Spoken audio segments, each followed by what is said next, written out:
Agora, Bernardo, eu vou pegar só esse finalzinho. Eu ia te fazer uma outra pergunta, mas o Tiba colocou algo que eu adorei, né? Esse sistema paganizado. Aí você chega lá Uhum. na Praça dos Três Poderes, não tem uma cruz, não tem uma Sagrada Escritura, não tem nada, mas tem a deusa Têmis. Aí, isso aí pode, isso é lindo, isso é bonitinho, isso é transcendente, entendeu? Agora, a cruz, o cristianismo, a fé, isso já não pode. Isso aí é o que o Barroso falou, o cristianismo, existe um cristianismo do mal. Uhum. A deusa Têmis pode, né? É uma guerra espiritual, né, Bernardo? Sabe o que pode, Alan? Pode babalorixá em posse de ministro.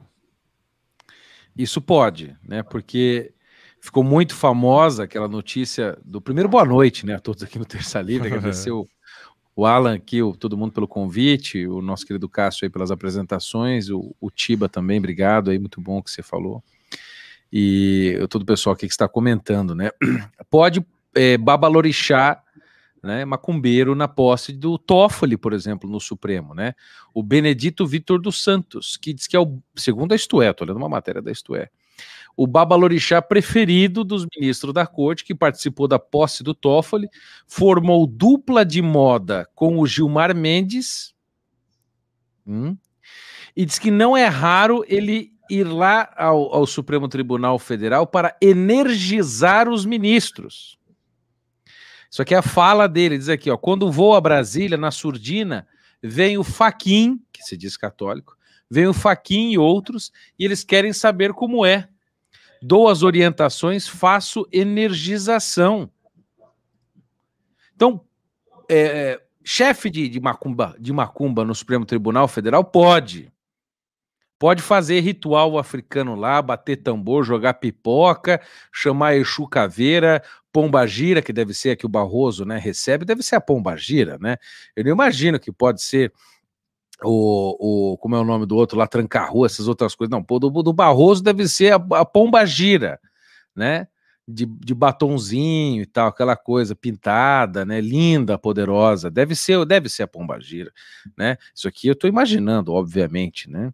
Que as coisas devem acontecer assim. Isso pode lá no Supremo Tribunal Federal, né? Isso pode acontecer dentro das dependências do Tribunal Federal, Supremo Tribunal Federal. Agora, esse próprio babalorixá, o Benedito Vitor dos Santos, ele falou em 2019 que não era bom que um ministro do Supremo Tribunal Federal fosse terrivelmente evangélico. Isso não é bom. Bom é que ele seja um bom ministro, né? Ele não pode ser terrivelmente evangélico, tem que ser um bom ministro. Tipo o Gilmar Mendes, tipo o Toffoli, tipo o Lewandowski, tipo a Carmen Lúcia, né? Ou o Fachin, né? Que queria, inclusive, criar na época no TSE, né? O crime crime eleitoral de abuso de poder religioso. O que quer que isso possa ser, mas o TSE queria criar esse tipo para criminalizar a boa influência que milhares e milhões de cristãos exercem na política e outros candidatos também.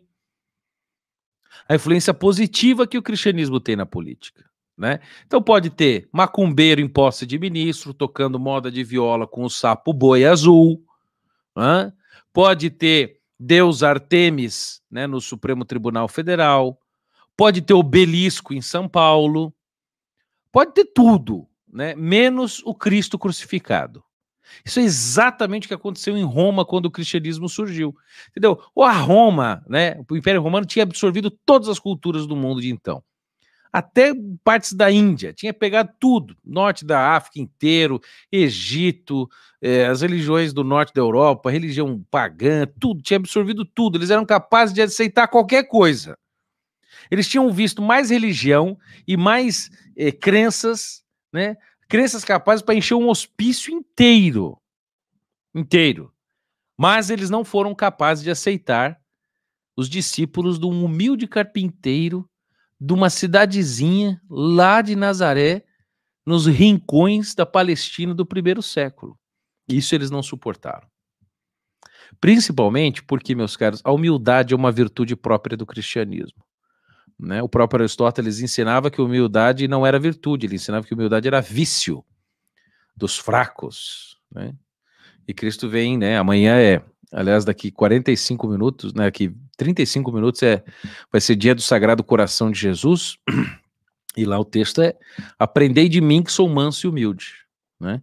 Aí vocês olham esses ministros todos altivos, né? Esses patronos da ciência, do iluminismo, da pureza, da racionalidade, que não se apega à religião, levando passe de macumbeiro em posse de ministro. Aí você vê, isso não é hipocrisia, isso é canalice pura. Por quê? Como o Tiba diz, eles sabem que o cristianismo é bom. Eles sabem disso. O Barroso, o Toffoli, o Gilmar Mendes, todos estes togados, eles contam todas as noites, quando eles deitam a cabeça deles nos travesseiros ou no colo de amantes, né? Eles deitam a sua cabeça no travesseiro e eles contam muito que os seus vizinhos, que as pessoas que cuidam deles, que os seguranças sejam bons cristãos. Eles contam que as pessoas tenham uma fé sincera, autêntica, que não vão traí-los, que serão boas pessoas, caridosas. Eles contam com isso. Esses 11, eles contam que as pessoas sejam boas cristãs, que as pessoas sejam bons cristãos, para manter a malha social, para eles fazerem toda a merda que eles quiserem. Eles querem colher, Alan e Tiba, todos os benefícios do cristianismo, da fé de Nosso Senhor Jesus. Todos os benefícios que veio com Nosso Senhor Jesus Cristo e da sua igreja, querem colher todos os benefícios, tudo de bom que a igreja fez, mas não querem pagar a conta no fim do dia. Eles querem comer um pedaço do bolo e querem deixarem o bolo inteiro. Eles querem usufruir das benesses do cristianismo e não querem admitir pagar a conta. Sabe por quê? Eu vou dizer bem claro isso aqui. Porque não querem abandonar o seu pecado. Porque não querem abandonar a sua vida de podridão. Porque se não servem a Deus, servem ao demônio. Nosso Senhor disse: quem comigo não ajunta, espalha. Bom, por este critério, né, nós podemos dizer. E pelas obras nós conhecemos quem eles são. Então não querem o cristianismo porque querem, isso já não digo dos ministros do Supremo, antes que a Polícia Federal bata aqui logo à noite, né? Mas muitos dos poderosos não querem abandonar o seu vício de drogas, o estupro e violência com crianças e pedofilia, não querem abandonar a corrupção, não querem abandonar o saciamento das pulsões e paixões e delírios malucos que passam dentro da sua alma podre e fétida, que é trono do capeta. Eles não querem abandonar isso, porque eles amam o pecado. E porque amam o pecado, como diz São Paulo, Deus manda um espírito de erro, um espírito de engano para que fiquem mais cegos, mais pecaminosos e tenham sobre si ainda mais pesada condenação. É uma guerra espiritual. Porque essas pessoas não querem a Cristo, não é porque eles não veem que Cristo é uma figura histórica. Não é por causa disso. Eles sabem que Cristo é uma figura histórica, que existiu. Eles sabem. Eles sabem. A objeção deles com Deus não é porque eu tenho objeções lógicas às 5 vias de São Tomás de Aquino. Não. Não é porque eles têm objeções até a Odisseia de Leibniz, ou os argumentos ontológicos de Santo Anselmo, ou porque eles não compreendem os argumentos lógicos que mostram que a existência de Deus é mais plausível do que a sua não existência. Não é por isso, gente. Nós sabemos que eles usam esses argumentos lógicos de o cristianismo do mal, o iluminismo, como apenas justificativa pública para uma decisão interior deles de não querer abandonar o seu pecado, porque eles odeiam Deus.